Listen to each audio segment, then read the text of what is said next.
अनादिकाल से अनंत काल तक धर्म रहता है। धर्म के संस्थापक आदि ब्रह्म जैन धर्म के हिसाब से पहले तीर्थंकर, भागवत के हिसाब से 8वें अवतार आदि ब्रह्म हुए आदिनाथ ऋषभदेव, जिनको कहा वो पृथ्वी पर आए तो सृष्टि की स्थापना हुई, सृष्टिकर्ता माना गया। भागवत में भी जैन पुराणों में बहुत कुछ कहा गया है। वो अपने समय में उन्होंने जो भोग भूमि थी, लोगों को कुछ भी मालूम नहीं था, तब उन्होंने सत्कर्म का उपदेश ऐसी मसी कसी सेवा वाणिज्य और शिल्प और प्रजा को कैसे चलना चाहिए, कैसे बैठना चाहिए, कैसे खाना चाहिए, कैसे आदि आदि जो भी मानव जीवन के अंदर उनकी चर्या है, आचरण है, वो आदिनाथ भगवान ने सिखाए, ऋषभदेव भगवान ने सिखाए और प्रजा को यथावत जो क्या है उनकी स्थापना की। इसीलिए सृष्टि के कर्ता आदि ब्रह्म माना है। वैसे जैन धर्म के हिसाब से तो विशिष्ट प्रथम अवतार उनको माना है और वहीं से धर्म की जो है वो प्रचलन हुआ। देखिए, आदिनाथ भगवान जब वो संसार शरीर भोगों से विरक्त हुए, दीक्षा धारण कर ली, 6 महीने का योग धारण किया। उसके बाद 6 महीने के लिए आहार चर्या के लिए घूमते रहे, उनको आहार नहीं मिला। उसके बाद 13 महीना और 9 दिन बीत गए, तब हस्तिनापुर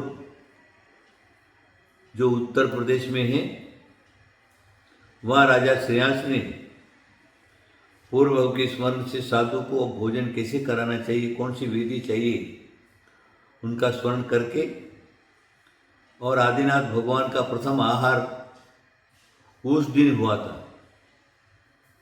उस दिन वैशाख शुक्ल तृतीया का दिन था और जब वो आहार हुआ तब उन्होंने इक्षु रस का आहार लिया, गन्ने का रस जो है उसका आहार आदिनाथ भगवान को दिया। उसी दिन से यह प्रचलन अक्षय तृतीया के नाम से पुकारी जाती है। आज का दिन चाहे भारत के अंदर रहने वाले अनेक प्रकार के धर्म हैं, तो भी उन्होंने अक्षय तृतीया को महत्व दिया है। ज्योतिषकारों ने भी 3.5 मुहूर्त के अंदर अक्षय तृतीया को महत्व दिया है और धार्मिक संबंध तो अक्षय तृतीया से है ही, क्योंकि आदिनाथ भगवान का प्रथम आहार हुआ था। वो प्रचलन करोड़ों वर्षों से चलता आया और वो आज दिन तक चल रहा है। आज ऋषि मुनि साधु संत उनको भोजन कराने की परंपरा है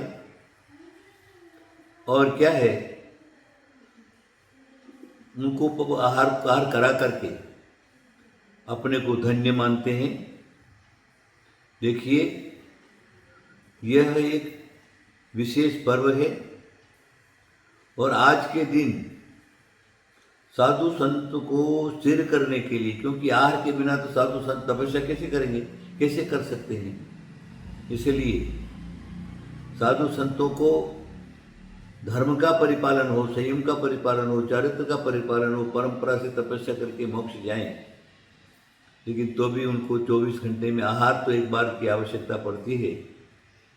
तो वो तो तीर्थंकर थे, महापुरुष थे, उत्तम सनन के धारी थे, इसलिए उन्होंने 13 महीना और 9 दिन खींच दिया। लेकिन वर्तमान में तो इतना उपवास कोई नहीं कर सकता, निर्जल उपवास। तो आहार की परंपरा अगर चली है तो आज के दिन से चली है। राजा श्रेयांस ने चलाया है, हस्तिनापुर से चला है और उसके निमित्त बने आदिनाथ तीर्थंकर। तो ये आज का दिन का जो भी हम क्रिया करते हैं। शुभ क्रियाएं आज के दिन 3:30 मुहूर्तों में सिद्ध मुहूर्त है। आज के दिन तुम कुछ भी करो, कोई मुहूर्त देखने की जरूरत नहीं, नक्षत्र देखने की जरूरत नहीं, वार देखने की जरूरत नहीं, तिथि देखने की जरूरत नहीं, है ना। और सब जो क्या है उसी के हिसाब से सारा का सारा शुभ दिन माना है। और उसका परिपालन भी ज्योतिषकार भी करते हैं और सब धर्मों की समाज भी अक्षय तृतीया को विशेष मानते हैं।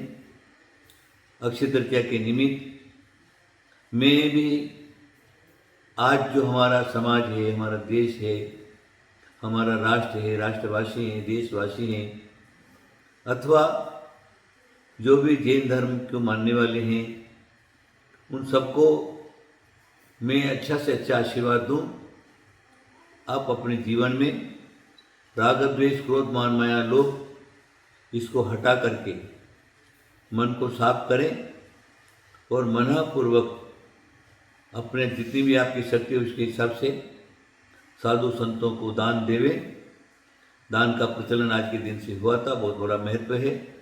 इस महत्व को कम नहीं करें और अवश्य ही दान करें। साधु संतों को तो करना ही है, उसके अलावा भी गौर गरीब जो भी जिसको आवश्यकता पड़ती है, आवश्यकता है, उसको अवश्य ही दान करेंगे। दान का दिन है, आप अवश्य जो है उस क्रिया का पालन करिए। आप सब लोगों का कल्याण हो। मेरा बहुत बहुत आशीर्वाद आशीर्वाद आशीर्वाद।